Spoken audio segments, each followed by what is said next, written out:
రాజకీయంగా తప్పు లేనప్పుడు, అబద్ధాలు మాట్లాడుతున్నప్పుడు, అబద్ధాలు ఆరోపిస్తున్నప్పుడు, లేదంటే అబద్ధాలు ప్రచారం చేసే కార్యక్రమం జరుగుతున్నప్పుడు ఆయా పార్టీలు ఊరుకుంటాయా?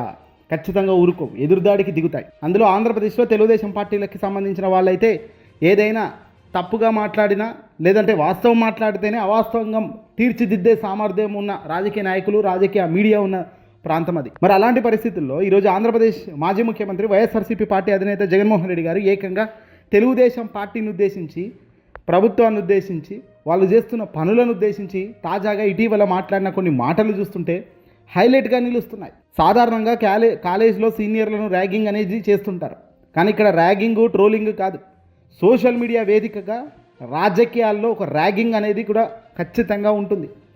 ర్యాగింగ్ అనేది చెయ్యని తప్పు కాదు, చేస్తున్న పనులపై ప్రశ్నల వర్షంతో కూడిన ర్యాగింగ్ అని చెప్పొచ్చు. ఆ ర్యాగింగ్కు ఇప్పటిదాకా కూడా సమాధానాలు లేకపోవడంతో ఒక్కసారిగా అందరూ ఆశ్చర్యపడుతున్నారు. సర్వసాధారణంగా ఏ రాజకీయ పార్టీకి సంబంధించిన వ్యక్తులైనా వాళ్ళు ఏదైనా ప్రశ్నిస్తే దానికి జవాబుగా ఏదో ఒకటి చెప్తారు. అది తప్పో ఒప్పో దేవుడెరుగు, కానీ సమాధానం చెప్పడం మాత్రం జరుగుతుంది. కానీ జగన్మోహన్ రెడ్డి గారి ఇటీవల ప్రెస్ మీట్లు ఎప్పుడు చూసినా జగన్మోహన్ రెడ్డి గారు లేవనైతే ఏ ప్రశ్నకు కూడా సమాధానం కూడా చెప్పే పరిస్థితిలో ఈరోజు కూటమి అడుగులు వేయడం లేదు. ఆ ధైర్యమే చేయడం లేదట, ఆ సాహసమే చేయడం లేదట. ఎందుకు మరి?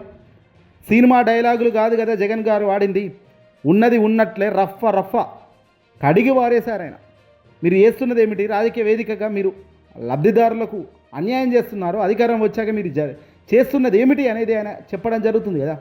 మరి ఇప్పటిదాకా తెలుగుదేశం పార్టీకి సంబంధించిన ముఖ్యమంత్రి చంద్రబాబు నాయుడు గారు కానీ, తెలుగుదేశం పార్టీకి సోకాళ్ళు పెద్దవాళ్ళు కానీ ఎవరు కూడా సమాధానం చెప్పలేనంత దారుణమైన స్థితిలోకి పడిపోవడం అంటే ఓడిపోవడమే కదా, లైన్ క్రాస్ అవుతున్నట్టే లెక్క కదా, తప్పు చేస్తున్నట్టు ఒప్పుకోవడమే కదా.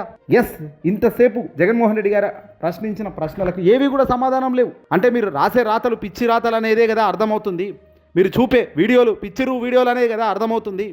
మొట్టమొదట రైతుల సమస్యలు, అరటి, మిర్చి, ఇతర ఉదాన పంటలకు మద్దతు ధర లేక రైతులు అల్లాడిపోతున్న సందర్భాల్లో జగన్మోహన్ రెడ్డి గారు సాక్షాత్తు అక్కడికి వెళ్ళి ప్రశ్నించారు. సమాధానమే లేదు. కూటమి ప్రభుత్వం పంటల బీమా సదుపాయాలను వదిలింది, జగన్ దీన్ని ప్రశ్నించారు. సూపర్ 6 అన్నావు, సూపర్ 7 అన్నావు, ఎక్కడ అమలు చేసావయ్యా చంద్రబాబు నాయుడు గారు అంటూ పదే జగన్మోహన్ రెడ్డి గారు అడుగుతున్నారు. మరి ఈ అడిగిన దానికి ఇది సూపర్ మోసం అంటూ జగన్ ప్రశ్నిస్తున్నారు. చంద్రబాబు నాయుడు గారు సాక్షాత్తు ఎన్నికల్లో చెప్పిన ఏ ఒక్క హామీని అమలు చేసే పరిస్థితి లేదని, సూపర్ 6, సూపర్ 7 పూర్తిగా మోసమేనని జగన్ బల్ల గుద్ది అంటున్నాడు. మరి చంద్రబాబుపై చీటింగ్ కేసు పెట్టాలని కూడా ఆయన అన్నారు. నిరుద్యోగ భృతి అన్నావు, ఆడబిడ్డ నిధన్నావు, బీసీ, ఎస్సీ, ఎస్టీలకు 50 ఏళ్లకే పెన్షన్ అన్నావు. తదుపరి హామీలు అమలుపై ఏవి కూడా జరగడం లేదని జగన్ నిలదీశారు. అమలు చేసినట్లు చెప్పుకొని హామీలు లోపల ఏడాది కాలంలో ఎగరవేసిన వైన్యాలను కూడా కళ్ళకు కట్టినట్లు జగన్ చూపిస్తున్నారు. వీటికి తెలుగుదేశం పార్టీ కానీ, చంద్రబాబు కానీ, ఎల్లో మీడియా కానీ ప్రత్యక్షంగా ఎక్కడా కూడా జవాబు చెప్పే పరిస్థితిలో ఎందుకు నిలబడలేదు అనేది ఇక్కడ అందరికీ. కూటమి తన మేనిఫెస్టోలో ప్రభుత్వ ఉద్యోగులకు ఇచ్చిన హామీలను జగన్ ప్రశ్నించాడు. వాటిని ఎలా అమలు చేస్తామనే విషయం కూటమి నేతలు చెప్పాలి కదా, చూపించాలి కదా. మరి అలా ఎందుకు చూపించడం లేదు? విశాఖ ఉక్కు గనుల కేటాయింపుల విషయాలను సవాలుగా ప్రస్తావించారు. ఇలా అడిగి పారేసిన ప్రశ్నలతో జగన్ చంద్రబాబు కూటమి సర్కారును రాజకీయంగా బిత్తిరిపోయేలా చేస్తున్నాడు. మరి ఇలా చేసినప్పుడు, ఇలా ప్రశ్నించినప్పుడు లేదండి, కాదండి, మేము చేస్తున్నామనేది కనీస జవాబు కూడా చెప్పే పరిస్థితుల్లో ఎందుకు లేదు కూటమి? ఎందుకంటే చెప్తున్నవన్నీ వాస్తవాలు బలంగా ఉన్నాయి కాబట్టే అని చాలామంది ఇప్పుడు నమ్మే పరిస్థితికి వస్తున్నారు. జగన్ ఏది చెప్పినా ఒక లెక్క ఉంటుంది, ఏం మాట్లాడినా ఒక మీనింగ్ ఉంటుంది, ఒక సెన్స్ ఆఫ్ హ్యూమర్ ఉంటుంది, ఒక నిజాయితీతో కూడుకున్న వ్యక్తిత్వం ఉంటుంది. కాబట్టి ఈరోజు ప్రజాక్షేత్రంలో ప్రజాదరణ పొందడంలో ఎక్కడ కూడా తను ఫెయిల్ అవ్వడం లేదు. ప్రత్యక్షంగా చంద్రబాబు తనకు సంబంధం లేకుండా ప్రత్యర్థులపై బురద చల్లే వ్యక్తి, చల్లుతూనే ఉంటాడు. తనకు సైన్యం ఉంది, ఎల్లో మీడియా ఉంది. కానీ జగన్ మాత్రం అలా కాదు. తనకు మీడియా బలం ఉన్నా, తనకు సొంత ఎజెండా ఎంత ముందుకు తీసుకెళ్లే నైపుణ్యం ఉన్నా ఎప్పుడూ తప్పుదోవ పట్టించడు.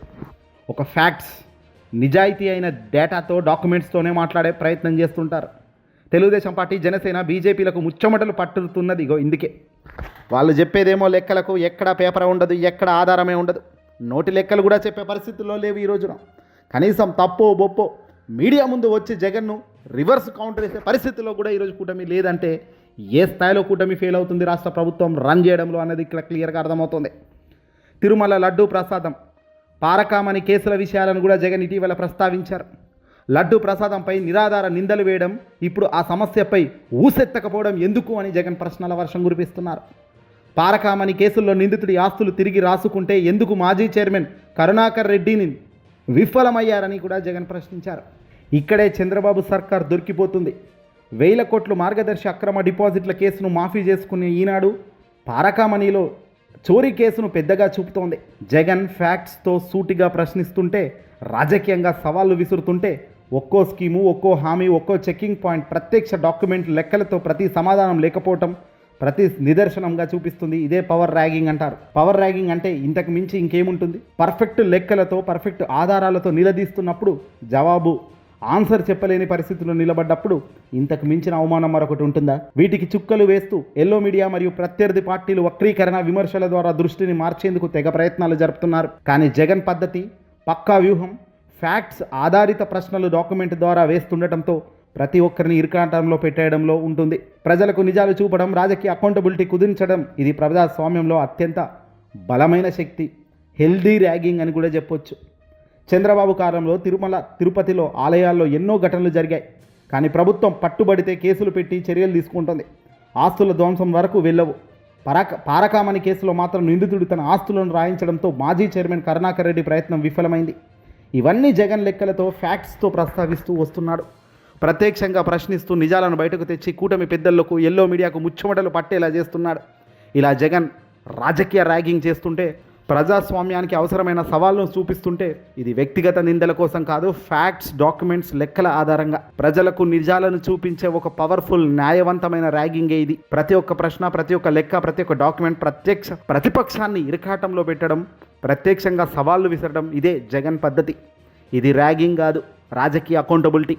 ప్రజలకు, మీడియాకు మరియు ప్రత్యర్థులకు ఒక వేకప్ కాల్ లాంటిది.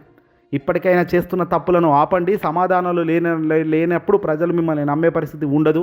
వ్యూహం మార్చి తప్పుదో పాటిస్తున్నప్పుడు సరైన రీతిలో మిమ్మల్ని చక్కదిద్దే కార్యక్రమం కూడా మేము చేస్తామని చూపించడంలో జగన్ సక్సెస్ అవుతున్నారు. ఇదే జగన్ స్ట్రాటజీ, ఇదే జగన్ బలం కూడా. ఇదేమైనా కాలం ప్రతిదీ చెప్తూనే ఉంటుంది. ఏదేమైనా కూటమి చేస్తున్న ఈ తప్పులకన్నిటికీ సమాధానం చెప్పలేనంత స్థాయిలో నిలబడ్డమే కూటమి అత్యంత దారుణమైన విఫలం చెందుతున్న అంశం.